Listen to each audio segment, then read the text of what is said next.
अस्सलाम वालेकुम फ्रेंड्स, मैं हूं उस्मान हुसैन और आप देख रहे हैं हमारा YouTube channel Al Makka tech and business hub. Guys, आज की इस वीडियो में हम बात करेंगे मार्केट की ताज़ा तरीन सूरत हाल पर कि क्या क्रिप्टो मार्केट के हमेशा के लिए ख़त्म होने का वक्त आ गया है या हमें अपने तमाम असासे मार्केट से फौरी तौर पर निकाल लेने चाहिए।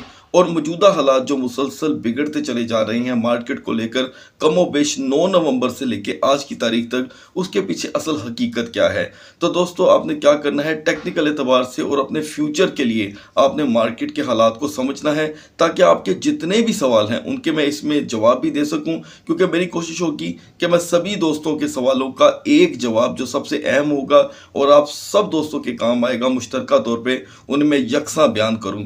और यहाँ पर सीजेड के जो कुछ ट्वीट्स थे पिछले 4 दिनों के, वो हमारे और क्रिप्टो मार्केट के लिए कितने फिलहाल इन दिनों काम आ सकते हैं उस पर भी बात होगी। सो गाइस, इस वक्त तक प्रूफ ऑफ रिजर्व के ऊपर जितना मार्केट के अंदर शोर देखने को मिल रहा है, उसकी हकीकत में मैं आज आपको पहली दफ़ा यूट्यूब की पूरी हिस्ट्री में मैं बयान करने जा रहा हूं, क्योंकि आपको इसका कहीं पर कोई भी डाटा मौजूद नहीं मिलेगा कि असल में इसके बिहाइंड द स्क्रीन हो क्या रहा है। तो दोस्तों, आपने क्या करना है, वीडियो को करना है लाइक, चैनल को करना है सब्सक्राइब। अगर आप चाहते हैं कि आने वाले दिनों में आपसे हमारी किसी भी एक वीडियो का नोटिफिकेशन मिस ना हो, तो बेल आइकन के बटन के साथ साथ ऑल के बटन को भी क्लिक कर दीजिएगा। गाइस, मेरे नज़दीक ये वीडियो आपके लिए इतनी ज़्यादा ज़रूरी है कि शायद अब तक कोई वीडियो इतनी ज़्यादा ज़रूरी ना रही हो, क्योंकि यहाँ पर बात आती है हम सब के असासों की और दुनिया के हर उस शख्स की जो क्रिप्टो में इंटरेस्टेड है और क्रिप्टो के फ्यूचर को जानना चाहता है। गाइस, मार्केट में क्रिप्टो का जब इब्तदा होता है आज से 12 साल पहले, तब से लेके आज तक क्रिप्टो की रेगुलरिटी के जो मसाइल हैं वो पूरी दुनिया में हमें यकसां देखने को मिल रहे हैं। और अभी तक ये सिर्फ चंद एक मुल्कों में, जिसे अगर मैं गिनने बैठूं, अभी हम गूगल सर्च करके देखें तो 10 से 15 मुल्क भी बड़ी मुश्किल से निकलेंगे जो अभी तक इसे हकीकी तौर पे अपने असासों में कन्वर्ट करने में कामयाब हुए हैं। अब इसकी कन्वर्जन की आड़ में कई क्रिप्टो की एक्सचेंजेस आई, जैसे कि आपको मैं रोज़ाना की बुनियाद पर बताता हूं कि जब हमने मार्केट को स्टडी करना शुरू किया तो मार्केट के अंदर सिर्फ 1500 कॉइन मौजूद थे। आज हम तकरीबन 21,000 कॉइन क्रॉस कर चुके हैं। उसके बाद पाकिस्तान भर में या मान लें कि एशियन कंट्रीज़ में 15 से 20 एक्सचेंजेस को लोग जानते थे। आज एक्सचेंजेस 600 प्लेटफॉर्म की शक्ल इख्तियार कर चुकी है। अब यहाँ पर जो कि रेगुलरिटी की पूछ नहीं है, किसी से कोई पूछने वाला ही नहीं है, तो इसकी आड़ में क्या हुआ, बड़ी बड़ी एक्सचेंजेस ने भी यहाँ पर 2 नंबरी शुरू कर दी, जिसमें सबसे बड़ी एक्सचेंज जो क्रिप्टो से पहले की यहाँ पर काम कर रही है, हाल ही उसका क्रिप्टो से ताल्लुक नहीं था, यानी कि FTX एक्सचेंज जो रिसेंटली यहाँ पर क्रैश हुई है। वहाँ पर दोस्तों आपको हर किस्म की प्रोडक्ट बाय करने को मिलती है और बाद में ये इन्वॉल्व हुए क्रिप्टो में। अच्छा, अब ये बहुत कम लोग जानते हैं कि FTX पे जो मेन अजाब आया उसकी रीज़न क्या हुई। रीज़न ये हुई कि अगर हम देखें कि जब तक वो क्रिप्टो से हट के काम कर रहे थे अपने प्लेटफॉर्म पर, तो वो बहुत ज़्यादा क्रिप्टो बिजनेस की दुनिया में चमक रही थी वो एक्सचेंज। लेकिन यहाँ पर SBF बदनाम क्यों हुआ, बर्बाद क्यों हुआ? क्योंकि बिहाइंड द स्क्रीन दुनिया उसकी जितनी मर्जी तारीफ करे कि एज अ ह्यूमन बींग वो जितना मर्जी अच्छा इंसान हो, ओके, लेकिन उसकी वजह से दुनिया का कितना नुकसान हुआ हमने ये देखना है। सो गाइज, उसकी आप अगर ट्विटर अकाउंट में जाएंगे तो उसकी जितने भी ट्वीट्स हैं आप पढ़ते ही आपको लगेगा कि वो जी बड़ा रहमदिल इंसान है, ऐसी ऐसी उसकी ट्वीट्स हैं। लेकिन यहाँ पर जो दुनिया का इस वक्त नुकसान हुआ है और क्रिप्टो की आड़ में जो भी उस बंदे ने लेन देन में खपत की है, उसका नुकसान उसकी पूरी अपनी लाइफ को यहाँ तक पहुँच चुका है। अच्छा, इसकी रीज़न क्या बनी, अब मैं आपको वो बताता हूँ। रीज़न दोस्तों ये है कि जब किसी चीज़ के पीछे अकाउंटेबिलिटी नहीं होगी तो ऐसा ही होगा। अब आप और मैं जानते ही नहीं कि ये मौजूदा क्रैश हमारे लिए कितना अहम है और कितना ज़रूरी है। रीज़न ये है कि दोस्तों FTX के क्रैश होने पे लोगों ने CZ को यहाँ पर उसका जिम्मेदार करार दिया कि ये अगर वक्त पे उसको अपना लेता तो ऐसे हो जाता, वैसे हो जाता। लेकिन दोस्तों CZ जो बाइनांस का CEO है, उसने एक बहुत ही अच्छा स्टेप लिया, क्योंकि वो जानता था कि इसकी खपत अगर मैं अपने हाथ में ले भी लेता हूं तो पूरी नहीं हो पाएगी, क्योंकि ये खपत कोई लूना कॉइन की तरह नहीं थी कि जिसको अपने प्लेटफॉर्म पे इजाज़त दी, और ये एक टोकन नहीं था, ये एक्सचेंज थी। टोकन में और एक्सचेंज में बहुत फ़र्क होता है दोस्तों। लिहाजा इधर एक्सचेंज यहाँ पर बैंकरप्ट हुई है और इसी के साथ CZ ने एक ट्विटर पे ट्वीट मार दिया, जो मैं स्क्रीन पे चला रहा हूँ, आपने देखना है, पढ़ना है, कि जी अब आने वाले दिनों में बहुत सी ऐसी एक्सचेंज बैंकरप्ट होंगी। उसने ये क्यों बोला? और उसने क्यों इस चीज़ की शर्त रख दी कि हमें प्रूफ ऑफ रिजर्व पे जो है आना चाहिए और अपने रिजर्व का हमें यहाँ पे डिक्लेरेशन देनी चाहिए। और सबसे पहले वो उसने खुद अप्लाई कर दिया बाइनांस को लेकर, ताकि यहाँ पर जितने भी प्लेटफॉर्म्स हैं उनको पता चले कि हमारा पैसा जिस भी एक्सचेंज पे पड़ा हुआ है कम से कम उनके पास इतने साथे तो हैं।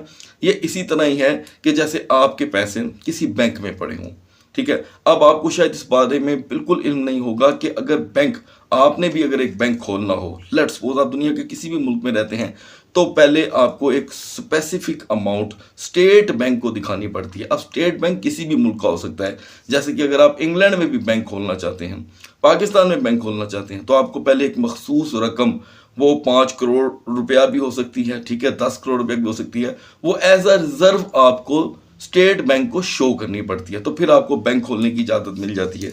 लेकिन उसका हिसाब हर 6 महीने बाद या 3 महीने बाद या साल बाद लिया जाता है। इसे कहते हैं दोस्तों प्रूफ ऑफ रिजर्व, यानी कि अपने जो आपके पास रिजर्व पड़े हैं और आपने लोगों का पैसा अपने पास रखा हुआ है, उसका प्रूफ देना पड़ता है। सीजेड का ये जो दोस्तों स्टेटमेंट था, जो ट्विटर अकाउंट पे हमने देखा, ये बहुत ही ज़बरदस्त रहा। अब तक का ये इसका सबसे अच्छा मैं समझता हूँ कि एक स्टांस था। लेकिन कह सकते हैं कि एक गलत वक्त पे था, क्योंकि एक एक्सचेंज पहले से ही कोलैप्स कर गई। इसके कोलैप्स के बाद क्रैश जो था वो कंट्रोल हो सकता था।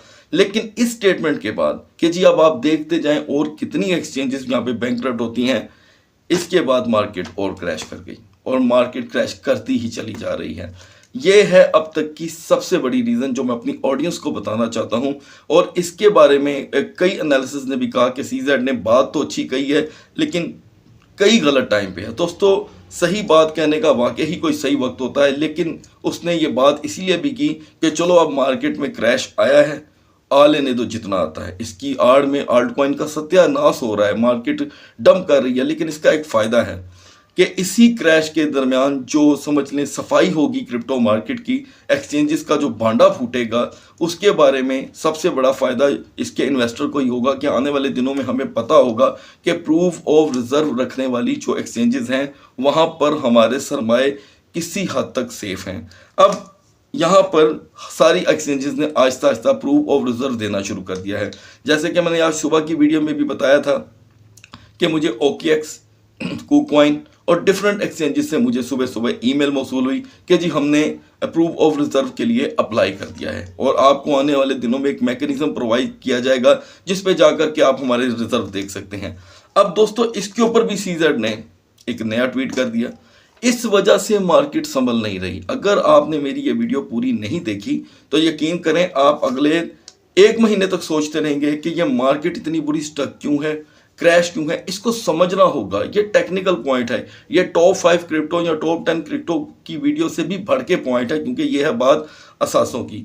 सो दोस्तों अब सीजेड का पहला ट्वीट क्या आता है मैं आपसे वो शेयर करना चाहता हूँ। सो गाइस सबसे पहले यहाँ पे सीजेड का एक ट्वीट आता है कि ये जो हाई इन्फ्लेशन मार्केट में आई है, ये मार्केट को एक समझ लें कि मेन स्ट्रीम मार्केट बनाने जा रही है, लेकिन अभी नहीं, एकदम से नहीं बनेगी इसकी रेगुलरिटी, ठीक है। और यही हाईलाइट यहाँ पे JP मॉर्गन की तरफ से भी आई है, ठीक है। उसके बाद दोस्तों उनका एक ट्वीट आता है कि कोई भी अगर एक्सचेंज आपको अपना रिजर्व शो करती है, ये सुनने वाली बात है, मेन पॉइंट है, रिजर्व शो करती है और उसकी थोड़ी देर बाद उनके वॉलेट से कुछ पैसे कहीं ट्रांसफर होते हैं, तो इसका मतलब उसने जो रिजर्व शो किए थे वो गलत होंगे। अच्छा अब ट्वीट क्या है, if an exchange have to move large amount of crypto before or after they demonstrate their wallet address, it's a clear sign of problem, stay away or hashtag SAFU. अच्छा एक तरफ वो अपनी दुकानदारी करने से बात नहीं आता, ये तो मैं आपको बता दूं कि वो उसका मतलब है जी कि इधर मेरे वॉलेट में आ जाओ, ये है वो है, ये एक अलग मसला है। सो गाइज आपको ऐसे ट्वीट्स जो हैं फ़ायदा तो दे रही हैं, इसमें कोई शक नहीं है कि जी जो भी एक्सचेंजेस आपको अपने रिजर्व शो करती हैं, आपको रिजर्व पता चलेगा भाई इसने तो सही है अपने रिजर्व शो कर दिए हैं, इसका मतलब ये तो एक ऑथेंटिक एक्सचेंज है, इसके पास इतने रिजर्व मौजूद हैं जितने हमने उसके पास रखवाए हुए हैं। तो दोस्तों याद रखना कि वो एक्सचेंजेस जब अपने कुछ देर बाद अपने वॉलेट किसी और अननोन वॉलेट पे अपने ट्रांसफ़र करेगी अपने एसेट्स को, तो इससे साफ पता चल जाएगा कि उनके पास जो एसेट्स मौजूद थे उनकी कोई वैल्यू नहीं थी, वो आप ही के एसेट्स थे। अब यानी कि बहुत सी ऐसी एक्सचेंजेस हैं जिसका आपको आने वाले वक्तों में पता चलेगा, इसलिए ये क्रैश प्रोलॉन्ग होता चला जा रहा है कि हम जिन एक्सचेंजेस के साथ काम कर रहे हैं उनके पास सिर्फ आपका पैसा मौजूद है, अपना उनके पास कोई पैसा नहीं है। सो गाइज यहाँ पर मजीद जो मिल रहे हैं, वेल अलर्ट आया है कि एथीरियम के 30,000 एथीरियम, ठीक है, ट्रांसफ़र हुए हैं अननोन वॉलेट पे, ठीक है। अब ये किसने किए हैं? हॉबी ग्लोबल ने, हॉबी ग्लोबल एक्सचेंज ने 30,000 यहाँ पे एथीरियम ट्रांसफ़र किए और जिसकी मालियत बनती है 37,352,747 डॉलर। कुछ देर बाद इनको पकड़ लिया जाता है कि जी आपने तो ये एसेट्स शो किए थे और अभी आपने ये ट्रांसफ़र कर दिए। तो थोड़ी देर बाद उनका ट्वीट आता है। अब ट्वीट सुनिए जी क्या आता है कि everyone ready to watch crypto.com blow up, और आगे से उसका रिप्लाई आता है they claim they accidentally sent 3,20,000 Ethereum to another exchange, however they only got 285 Ethereum back. अब यहाँ पर यह चीज़ बहुत अहम होगी क्योंकि इसीलिए ये आने वाले कुछ दिन, 3 से 5 दिन में आपके सामने मार्केट की सफाई होगी। जितना भी मार्केट के अंदर गंद पड़ा हुआ है, काली भेड़ें घुसी हुई हैं इंटरनेशनल लेवल पे क्रिप्टो एक्सचेंजेस लेकर, उनकी यहाँ पर सफाई हो जाएगी, ठीक है। और जाहिर बात है आप में से कई दोस्तों का ये सवाल होगा कि भाई फिर सेव इस वक्त तक की सबसे बेस्ट क्रिप्टो की जो एप्लीकेशन है या एक्सचेंज है वो कौन सी है? गाइस ऑब्वियसली यहाँ पर बाइनांस होगी हमारे पास, और जो भी एक्सचेंजेस अपने आप को प्रूफ ऑफ रिजर्व शो करने के चंद दिन तक भी अपने वॉलेट से कोई असासे डिक्लेयर करने के बाद कहीं ट्रांसफ़र नहीं करती, तो उसकी अपडेट आपको ट्विटर पे मिलेगी। आपको ट्विटर के तमाम लिंक से वाबस्तगी होनी चाहिए। ट्विटर पे जाकर आप जिस एक्सचेंज से भी काम कर रहे हैं, जिसके साथ भी आपकी ट्रेडिंग है, जिस एक्सचेंज पे भी, आप उसे ट्विटर पे जाके फॉलो करें, जैसे कि OKX हो और KuCoin हो, बिटगेट हो, बाइनांस हो, क्यों ना हो, crypto.com। तो यहाँ पर सभी एक्सचेंजेस को दोस्तों हमें हर सूरत फॉलो करना होगा। और इसी तरह के दोस्तों कई यहाँ पर ट्वीट हैं, लेकिन जो अहम ट्वीट्स हैं वो मैंने आपसे शेयर कर दी हैं। और हाँ, एक और ट्वीट है वो भी बड़ा अहम है कि ये भी हमें कॉफ़ी ज़िला से एक ट्वीट मसूल हो रहा है कि some crypto exchanges appear to be borrowing money from each other fake snapshots of other। अब यहाँ पर फेक स्नैपशॉट भी आपको प्रूफ ऑफ रिजर्व को साबित करने के लिए यहाँ पर मिलेंगे। अब आप में से कई दोस्त सोचेंगे भाई अब इसका क्या हल है? तो दोस्तों इसका बेहतरीन हल ये है कि आप मौजूदा वक्त की किसी भी एक्सचेंज पे ट्रेड करें, जिसमें इस वक्त तो फिलहाल मुझे अपने तौर पे वक्ती तौर से मुराद है कि 15-20 दिन तक आप बाइनांस पे स्टे करें। बाइनांस का भी अभी अप्लाई हो गया है प्रूफ ऑफ रिजर्व, ठीक है, उसका भी रिजल्ट आ जाएगा कि इनके रिजर्व जो हैं वो अप्रूव हो गए हैं। जो हाईली कमीशन यहाँ पर बैठी है, जिसके बिहाइंड पे मेन स्ट्रीमिंग मार्केट को बनाने की कोशिश की जा रही है, क्या उसकी तरफ से अप्रूवल मिल गई है? तो दोस्तों आने वाले 3-4 दिनों में बहुत कुछ कंप्लीट हो जाएगा। और रही बात, जो दोस्त कहते हैं कि मार्केट यहाँ पर दोस्तों ख़त्म होने वाली है, ये हो जाएगा वो हो जाएगा, तो गाइस ये एक कम इल्मी है, इसके लिए मैं ज़्यादा तो और कुछ नहीं कह सकता। सिर्फ और सिर्फ मैं कहूँगा कि आपको थोड़ी सी अपनी एजुकेशन इंप्रूव करने की ज़रूरत है। और crypto.com की तरफ से दोस्तों उसके CEO की तरफ से भी एक ट्वीट अभी रिफ्रेशली आ गया है कि says accidentally 400 million Ethereum to the wrong wallet address which was later return, यानी कि वजाहत पे वजाहत यहाँ पर मौसूल होती चली जा रही है। सो गाइज आई होप कि जिन दोस्तों को यहाँ पर 2 पॉइंट अभी तक क्लियर नहीं हो रहे थे कि ये क्रैश कब रुकेगा, उनको यहाँ पर क्लियर जवाब मिल गया है कि मार्केट में ये जो सफाई हो रही है, यहाँ पे जो काली भेड़ें घुसी हुई हैं, उनकी सफाई हुए बगैर मार्केट यहाँ पर पंप नहीं होने वाली।